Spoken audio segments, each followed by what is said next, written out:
আচ্ছা বলুন, কোরআন বলছে কে কোথায় মরবে কেউ জানে না, আর নবী বলছেন সাহাবী তোমার ইন্তিকাল এখানেই হবে। আপনি কোনটা মানবেন? কোরআন মানবেন না নবীরটা? কি বলছেন? নবীরটা। তাহলে কোরআন ভুল। আপনি বলেন কোনটা মানবেন, নবীরটা না কোরআনটা? আল্লাহু আকবার। যদি শুধুমাত্র আমাদের চার ছেলেকেও খাওয়াবো না, আজকে রুটিটা আমি আমার স্বামী সুন্দর জন্য রেখে দিই। সাহাবীর বিবি বলতে আছেন স্বামী গো, তাই রুটি একটি তৈরি করার পরে আমি রুটি নিজেও খাইনি আর ছেলেদেরকেও দিইনি, ওই একটি রুটি আপনার জন্য রেখে দিয়েছি। সারাদিন কাজ করে ফেরার পরে যাতে মুখ হাত ধুয়ে কমসে কম আপনি একটু একটা রুটি খেয়ে একটু তৃপ্তি পান। আচ্ছা, সাহাবী বলতে আছেন বিবি এই রুটি আমার জন্য রেখেছো? আল্লাহর রাসূলের সাহাবী হযরতে জুনদা রাদিয়াল্লাহু তাআলা আনহু ঘটনা শোনার পরে ওনার চোখ দিয়ে ঝরঝর করে পানি ঝরতে লাগলো। বলতে আছেন বিবি রে রুটির থালাতে উঠাও। সাহাবীর বিবি রুটির থালা উঠালেন। সাহাবী রাসূল বলতে আছেন বিবি এবার তুমি আমার সাথে এসো। নবীর সাহাবী গুটি গুটি পায়ে সন্তানদের ঘরে প্রবেশ করলেন। বাবা, যেমনই আপনার সন্তানদের ঘরে প্রবেশ করা, আল্লাহর নবীর সাহাবী দেখতে আছেন জানো আজকে তার চার কলিজার টুকরা সন্তান তারা না খেয়ে গোটা ঘরে ছড়িয়ে ছিটিয়ে তারা চার ভাই শুয়ে গেছে। আল্লাহর নবীর সাহাবী হযরতে জুনদা রাদিয়াল্লাহু তাআলা আনহু এবারে আপনার চার বেটাকে ডাকতে আরম্ভ করলেন। অনেকক্ষণ ডাকাডাকি করার পরে তিনটা বেটার ঘুম তো ভেঙে গেল, কিন্তু সব চাইতে ছোট্ট সন্তান, সব চাইতে ছোট্ট বেটা যার ঘুমটা আপনার পুরাপুরি ভাবেনি। আল্লাহু আকবার। বেরাদার, আল্লাহর নবীর সাহাবী হযরতে জুনদা রাদিয়াল্লাহু তাআলা আনহু এবারে আপনার বিবির কাছ থেকে ওই একটি রুটি নিয়ে নিলেন, আর একটি রুটি নিয়ে নেওয়ার পরে একটি রুটিকে আপনার চারটি টুকরো করে দিলেন, আর চারটি টুকরো করে দেওয়ার পরে এক এক করে তিনটি টুকরো তিন ছেলের হাতে ধরিয়ে দিয়েছেন। একটা টুকরো নিজের কাছে রাখলেন, আর নিজের কাছে রাখার পরে সবচাইতে ছোট্ট বেটা যার ঘুমটা ঠিকঠাক ভাঙে নাই ওই বেটাকে আদর করে কোলে নিলেন, আর আদর করে কোলে নেওয়ার পরে আল্লাহর নবীর সাহাবী হযরতে জুনদা রাদিয়াল্লাহু তাআলা আনহু ওই এক টুকরো রুটি নিজের হাতে আপনার সবচাইতে ছোট্ট বেটাকে খাইয়ে দিলেন। আল্লাহু সামাদ। বিরাদার, আল্লাহর নবীর সাহাবী হযরতে জুনদা রাদিয়াল্লাহু তাআলা আনহু মাত্র একটি রুটি চার ভাগে আপনার ভাগ করে দেওয়ার পরে চার বেটাকে খাইয়ে দিয়ে এবারে আপনার সন্তানদের ঘর থেকে বার হয়েছেন। নবীর সাহাবী বলতে আছেন বিবি রে আর কোনো খাবার ঘরের মধ্যে আছে নাকি? সাহাবীর বিবি বলতে আছেন স্বামী ঘরের মধ্যে কোনোই খাবার নাই। নবীর সাহাবী বলতে আছেন বলে বিবি খাবার তো আর নাই, খাবার তো পাবো না, কিন্তু এক গ্লাস পানি কি পাওয়া যাবে না? আল্লাহর নবীর সাহাবীর বিবি হযরতে জুনদা রাদিয়াল্লাহু তাআলা আনহুকে আপনার এক গ্লাস পানি দিলেন। আল্লাহর নবীর সাহাবী হযরতে জুনদা রাদিয়াল্লাহু তাআলা আনহু এক গ্লাস পানি পান করে নেওয়ার পরে এবারে আপনার বিছানায় শুয়ে গেছেন মুসলমান। আকা মুস্তাফার সাহাবী এই ঘটনা আপনার চার বেটাকে শোনালেন, আর শোনানোর পরে বলতে আছেন আমার চার বেটা আমি তোমাদের জন্য জীবনে কত কষ্ট করেছি, প্রত্যেক দিনের কথা তোমাদের শোনালাম না, শুধুমাত্র একটা রাত্রির কথা শোনালাম। সেই রাত্রিতে একটি রুটি তোমাদেরকে খাইয়ে দিয়ে আমি জুনদা আমি নিজে শুধুমাত্র পানি পান করে ঘুমিয়েছিলাম। যদি পারো মদিনার তোমাদের নিয়ে যেতে হবে না, যদি তোমরা পারো তোমরা চার ভাই মিলে কিংবা যে কোনো ভাই আমাকে ওই একটা রাত্রের বদলা দিয়ে দাও, যে রাত্রিতে আমি নিজে না খেয়ে একটা রুটি তোমাদের চার ভাইকে খাইয়ে দিয়েছিলাম। যেমন সুনাম সাহাবী রাসূলের চার ছেলে মস্তক নত করেছে, মাথা নিচু করে বলে আব্বা সত্যি আমাদের খুব ভুল হয়ে গেছে, আব্বা শুধু মক্কা থেকে মদিনা গেল, যদি আপনি বলেন তো গোটা দুনিয়া আপনাকে দেখাবো। নবীর সাহাবী বলতে আছেন আমার চার ছেলে শোনো, হে আমার লালেরা শোনো, আমি গোটা জগৎ দেখতে চাই না, গোটা দুনিয়া দেখার বাসনা আমার অন্তরে নাই। অনেক দিন হলো এই চোখ দিয়ে আমার রাসূলুল্লাহকে দেখি নাই, অতএব আমার ইচ্ছা আমাকে তাড়াতাড়ি মদিনায় পৌঁছে দাও। মদিনায় চলে গেলে আল্লাহর হুকুমের উপরে আমল হয়ে যাবে। আমার দয়ার নবী আকা মুস্তাফার দিদার হয়ে যাবে। ছেলেরা করলো কি বাবু, একটা খাট নিয়ে আসলো, আর খাট নিয়ে আসার পরে ছেলেরা ওই খাটে আব্বার জন্য সুন্দর করে বিছানা পেতে দিল। আর বিছানা পেতে দেওয়ার পরে আব্বাকে নিয়ে গিয়ে আপনার শুইয়ে দিয়েছে। চার ভাই বলছে ভাই আর দেরি করে লাভ নাই, চলো আব্বাকে নিয়ে আমরা এক্ষুনি মক্কা থেকে মদিনার পথে রওনা দিব। একবার জোরে বলে দেন সুবহানাল্লাহ। চার ভাই আপনার খাটের চারদিকে কান লাগিয়েছে। খাট আপনার ঘাড়ে করার পরে এরা চার ভাই মক্কা হতে মদিনার পথে আপনার চলতে আরম্ভ করলো। আল্লাহু আকবার। মুসলমান মহান দিয়ে শুনুন, আল্লাহর কোরআনে এসেছে মক্কা শহর থেকে মাত্র 6 কিলোমিটার দূর একটা জায়গার নাম হচ্ছে তানঈম। আর যেমনই আপনার খাট নিয়ে সাহাবী রাসূলের ছেলেরা তানঈমে পৌঁছেছে, এরা চার ভাই দেখে অবাক হয়ে গেল। আজকে যেন চলন্ত খাটের উপরে তাদের আব্বা একবারে সুন্দর উঠে বসে গিয়েছে। যে লোক সারা ছাড়া উঠে বসতে পারতো না, আজ রানিং খাট চলন্ত খাটে উঠে বসে গিয়েছে। এরা চার ভাই খাট নিচে নামালো, আর যেমন আপনার নিচে নামা এরা চার ভাই আরো আশ্চর্য হলো। এই জন্যই আজকে নবীর সাহাবী খাট নিচে নামানো তুই উনি সব শরীর একবার সোজা ঠিক হয়ে দাঁড়িয়ে পড়েছে। যে লোকটা উঠে বসতে পারতো না চলন্ত খাটে বসে গিয়েছে, আবার দাঁড়িয়ে গেছে।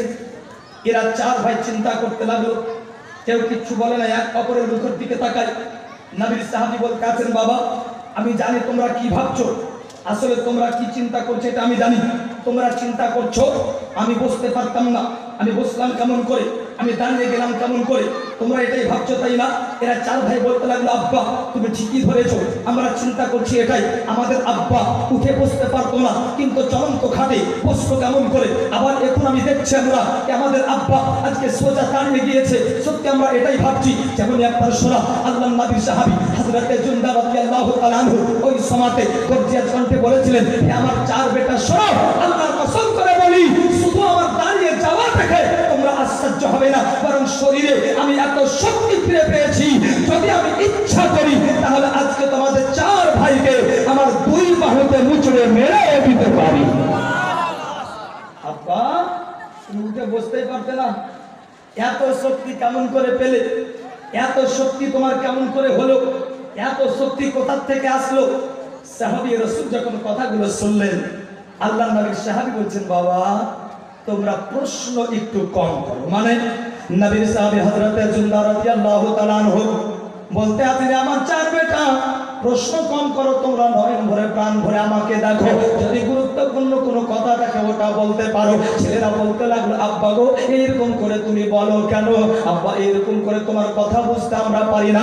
আল্লাহর নবীর সাহাবী হযরতে জুনদা বলতে আছেন বাবু এজন্যই আমি তোমাদেরকে এরকম করে বলি, তার কারণ এতদিন ছিলাম আমি মাহাবে, একটু পরে আমি চলে যাব লাহাবে। নবীর সাহাবী বলতে আছেন শোনো আমার চার বেটা আমি এজন্যই বলি তোমাদের গুরুত্বপূর্ণ কথা থাকলে বলো, আমাকে নয়ন ভরে প্রাণ ভরে দেখে নাও, এজন্যই কিছুক্ষণ পরে আর তোমরা আমাকে দেখতে পাবে না। আমার চার বেটা শোনো কিছুক্ষণ পরে আমার ইন্তেকাল হবে, অর্থাৎ আমি হযরতে জুনদা তোমাদেরকে বলি এই কথা নড়চড় হবে না, আমি জুনদায়ে তানঈমে আমার ইন্তেকাল হয়ে যাবে। ছেলেরা বলতে লাগলো আব্বা গো কে কোথায় মরবে কেউ বলতে পারে না, তুমি এমন করে বলো আমরা কিছুই বুঝতে পারি না। হযরতে জুনদা রাদিয়াল্লাহু তাআলা আনহু উনি বলতে লাগলেন বলে শোনো আমি শক্তি কেমন করে পেলাম, আমার শরীরে কেমন করে শক্তি আসলো, আর কেনই বা আমি বলছি এই জায়গাতে আমার ইন্তেকাল হবে, তাহলে তোমরা ঘটনা শুনে নাও। আল্লাহর নবীর সাহাবী হযরতে জুনদা বলতে আছেন শোনো যখন তোমরা আমাকে খাটে করে এই জায়গা পর্যন্ত নিয়ে আসলে আর আমার খাটটা যখন এই জায়গাতে পৌঁছে গেল আমি খাটেই তো শুয়েছিলাম, কিন্তু শোয়া অবস্থায় যেন আমি আমার রাসূলুল্লাহর দিদার আরম্ভ করে দিলাম।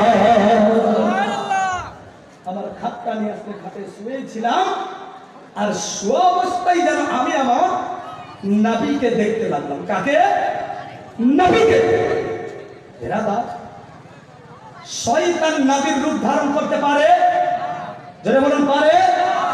অর্থাৎ যে নবীকে দেখলো স্বপ্নে সে নবীকেই দেখলো, শয়তানের মধ্যে এ পাওয়ার এ ক্ষমতা আল্লাহ দেননি, কিন্তু নবীর রূপ ধারণ করতে পারে। সাহাবী বলতে আছেন, বাবা শোনো, যখন আমি নবীকে দেখলাম আমি ছটফট করতে লাগলাম। আমি এত চেষ্টা করলাম উঠার, কিন্তু আমি উঠতে পারি না, তার কারণ শক্তিহীন। তাই আমি আল্লাহর কাছে আরজি করলাম, আল্লাহ যখনই তোমার মুস্তাফাকে দেখেছি কিংবা তোমার মুস্তাফার দ্বারে গিয়েছি, তোমার মুস্তাফার আদাব বজায় রাখতে বা আদাব দাঁড়িয়ে তোমার নবীকে সালাম জানিয়েছি। আল্লাহ গো, আজ তোমার হাবিব সামনে, কিন্তু আমি শক্তিহীন। আজ আমি তোমার নবীকে দাঁড়িয়ে সালাম জানাতে পারি না, এজন্য কি আমার শরীরে শক্তি নাই?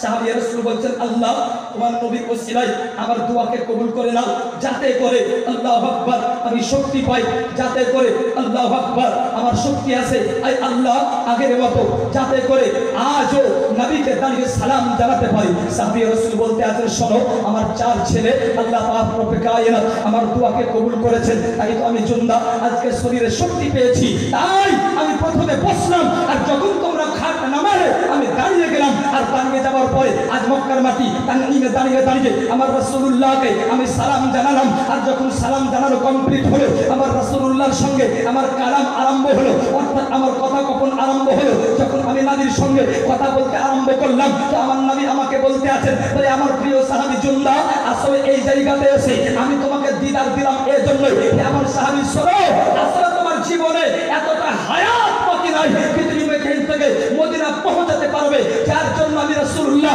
চিন্তা করলাম আমার প্রেমিক, আমার গোলাম, আমার সাহাবী হযরতে জুন্দা রাদিয়াল্লাহু তাআলা আনহু যেন আমাকে দেখার বাসনা নিয়ে তার ইন্তেকাল না হয়। তাই তো আমি রাসূলুল্লাহ আজকে তানঈমে এসে আমি নিজে আমার দিদারটা তোমাকে করিয়ে দিলাম।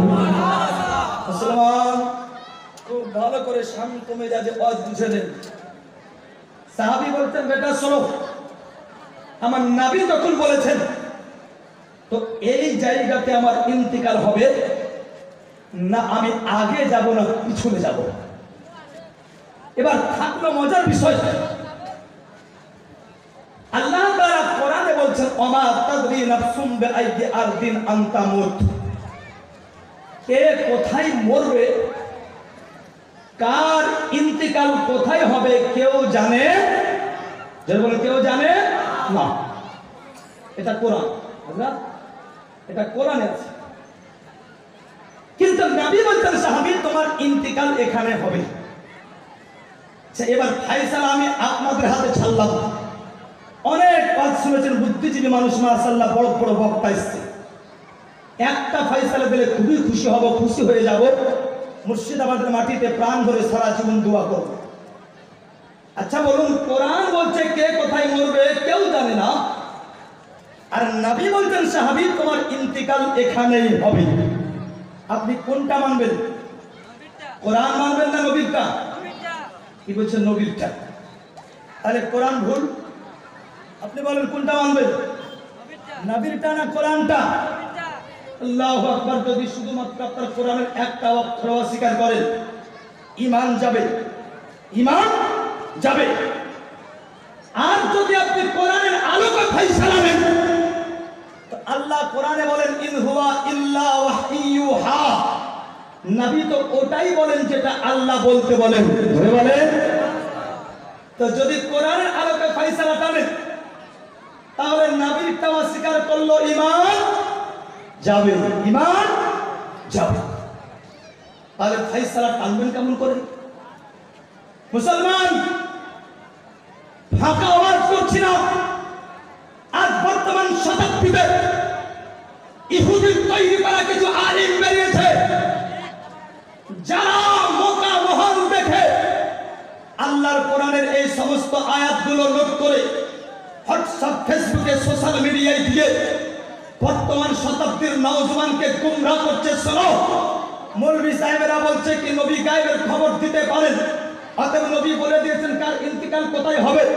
কিন্তু দেখো আল্লাহর কোরআন বলছে কে কোথায় মরবে কেউ জানে না। আচ্ছা এবার বলো, আল্লাহ বড় না নবী বড়? মুসলমান, আল্লাহর কসম, আল্লাহ পাক রব্বে কায়নাতের জোড়া কেউ নাই, আল্লাহ খালি, নবী মাখলুক। অতএব আল্লাহর নবী সৃষ্টি হয়েছেন, আল্লাহ সৃষ্টি হয়নি। আল্লাহর বাপ নাই, আল্লাহর মা নাই, আল্লাহ বাচ্চা কেউ নাই, এটা আমি আকীদা রাখি মুসলমান হিসাবে। কিন্তু নবী পাক আকা মুস্তাফাকে তৈরি করেছেন আল্লাহ। নবীর বিবি আছে, নবীর ছেলে আছে, নবীর মেয়ে আছে, নবী কারো জামাই, নবী কারো শ্বশুর। অতএব স্রষ্টার সঙ্গে রাসূলুল্লাহর তুলনা চলে না মুসলমান। অতএব বলতে আছে শোনো, তাহলে কোনটাকে মানবে? নওজওয়ান মুসলমান এরা বিজ্ঞান না থাকার কারণে, শরীয়তের আলোকে অন্তরে না থাকার কারণে খুব সহজেই আপনার পথ হারিয়ে বলতে আছে যে আমাদের মৌলবি ভুলই বলেছে, আল্লাহর কোরআনটাই সত্য। অতএব কে কোথায় মরবে নবীও বলতে পারে না। ব্যাস এবার শুরু হয়ে গেল আপনার মাওলানা নুরুল হুদা বক্তব্য রাখছেন, নবী বলতে পারেন। চট করে উঠে কোরআনের আয়াতটা নোট করে দেখাচ্ছে, বলে কোরআনে আছে মৌলবি নুরুল হুদা। দেখেন কে কোথায় মরবে কেউ জানে না।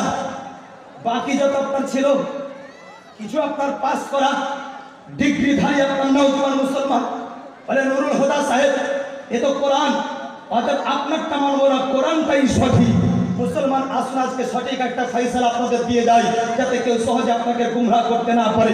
নবী পাক আকা মুস্তাফা বলছেন, সাহাবী তোমার এই জায়গাতে ইন্তিকাল হবে। সাহাবী রাসূল এটা বিশ্বাস করতেন। সাহাবী বলছেন, শোনো বেটারা, আমাকে নয়ন ভরে দেখে নাও, আমার নবী যখন বলেছেন ইন্তিকাল এই জায়গাতে হবে, আল্লাহু আকবার। তাই তো মুআজ্জাজ বিশ্বকবি ডাক্তার আল্লামা ইকবাল লিখতে আছেন, হাই কওলে মোহাম্মদ কওলে খুদা, হাই কওলে মোহাম্মদ কওলে খুদা, ফরমান না বদলা যায়েগা, না বদলেगा ज़माना मगर कुरान ना बदला जाएगा।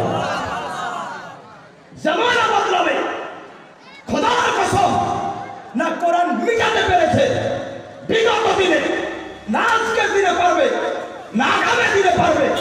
দুনিয়ার যতদিন আছে কোরআন বাকি আছে, কোরআন বাকি, কোরআন বাকি ছেড়ে বলো থাকবে। কেন? এজন্য কি কোরআনের হেফাজত ইন্ডিয়ার মুসলমান করে না, কোরআনের হেফাজত ইরানের মুসলমান করে না, কোরআনের হেফাজত পাকিস্তানের মুসলমান করে না, কোরআনের হেফাজত আফগানিস্তানের মুসলমান করে না। হে মুসলমান শুনুন, পবিত্র